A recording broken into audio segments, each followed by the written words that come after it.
क्या आपको भी लगता है कि फोकस करना बहुत मुश्किल बन रहा है?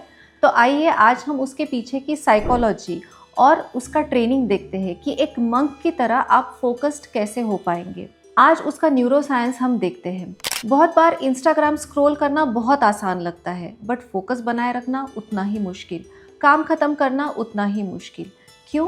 क्योंकि हमारा ब्रेन जो है ना, वो इंस्टेंट रिवॉर्ड्स चाहता है, इंस्टेंट डोपामीन हिट्स इसे मिलते रहते हैं।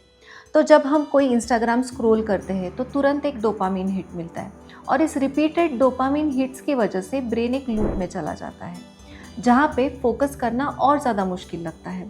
तो इसके लिए न्यूरोसाइंस ये कहता है कि हमें ब्रेन को रीवायर करना पड़ेगा। हमारा ब्रेन आदतें बनाता है, इंसान पहले आदतें बनाता है, फिर आदतें इंसान को बनाती है। यानी आपने अपने ब्रेन को अच्छी आदतें बनाने की वायरिंग दे दी तो आप एक अच्छे इंसान बनेंगे, एक सक्सेसफुल कंप्लीट टास्क करने वाले इंसान बनेंगे। पर अगर आप बार बार स्क्रॉल करने की आदत में, डोपामीन हिट्स में एडिक्टेड हो गए, तो आपको वो एडिक्शन छोड़ना थोड़ा मुश्किल हो जाएगा, क्योंकि ये लिंक्ड है हमारे प्री फ्रंटल कॉर्टेक्स से, जहाँ से इसे हिट्स मिलते रहते हैं। बट आपको डरने की ज़रूरत नहीं है, क्योंकि एक मंक भी पैदाइशी फोकस नहीं होते, वो अपने आप को ट्रेनिंग देते हैं। वो खुद को इतनी तपस्या और परीक्षा से गुजारते हैं कि उनकी ब्रेन में वो हैबिट लूप बन जाता है और उनके ब्रेन में नए रास्ते यानी रीवायरिंग बन जाता है। इसे करने के लिए short deep sprints of work, ये टूल मैंने दिया था एक स्टूडेंट को जो कभी अपने होमवर्क या कभी अपनी पढ़ाई पूरी नहीं कर पाती थी, उसके 10th और 12th नज़दीक थी। तो आप भी ये ट्राई कर सकते हैं, जहाँ पे 25 मिनट्स ऑफ फोकस्ड वर्क आपको करना है, डीप वर्क। उसके बाद रिवॉर्ड में आपको 5 मिनट का ब्रेक मिलेगा। वापस से इसे साइकिल को आपको रिपीट करना है। लगभग 3 से 4 साइकिल्स तक ब्रेन ये सस्टेन कर पाता है। तो दिन भर में आप पहले 3 या 4 बार ही इसे ट्राई कीजिए।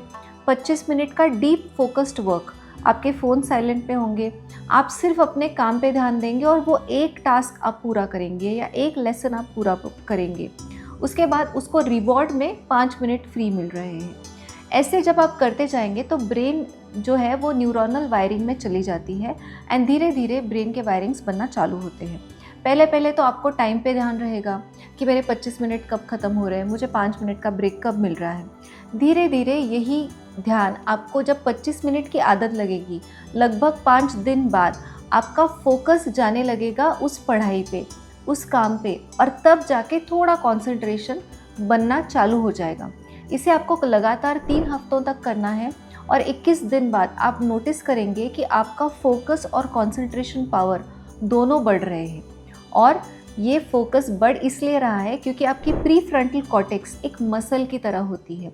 जैसे जिम में जाके आप बार बार एक्सरसाइज करते हैं, वेट लिफ्टिंग करते हैं और आपकी मसल ग्रो होती है, उसी तरीके से रिपीटेड एक्शंस के कारण, रिपीटेड 25 मिनट्स बैठने के कारण आपकी मसल ग्रो हो जाएगी। और जैसे ही आपकी मसल ग्रो होगी, आपका फोकस बढ़ने लगेगा। फोकस बढ़ेगा, धीरे धीरे अगले हफ्ते में कंसंट्रेशन भी बढ़ना चालू हो जाएगा। आपको बेटर कॉग्निशन एबिलिटीज़ रहेंगी, आपको याद रहेगा जो भी आपने पढ़ाई की है, एंड कंसंट्रेशन की वजह से आप कॉन्फिडेंटली उसे लिख पाएंगे, बोल भी पाएंगे। आज ही आप इस मेथड को ट्राई कीजिए। और ऐसे ज़्यादा से ज़्यादा डीपर इंसाइट्स के लिए हमारे अलग अलग ग्लैमोवेल मास्टर क्लासेस होते हैं, तो उन क्लासेस की लिंक हमने दी हुई है। आप इस चैनल को सब्सक्राइब करना मत भूलिए और इस वीडियो को ज़्यादा से ज़्यादा स्टूडेंट्स तक आप शेयर कीजिए।